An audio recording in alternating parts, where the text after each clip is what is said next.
Hi friends, today we will talk about how to fix or how to solve your Google Drive. To know how to fix or how to solve your Google Drive, you should just go to settings.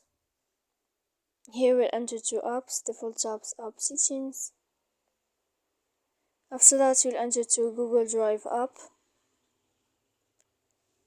When you'll find this page of app info, you click on forward stop and you click OK.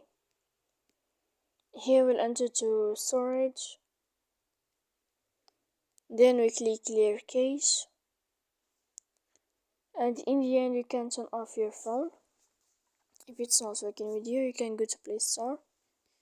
You can uninstall your app and you can wait to install it again. So please don't forget to support us, bell icon and subscribe.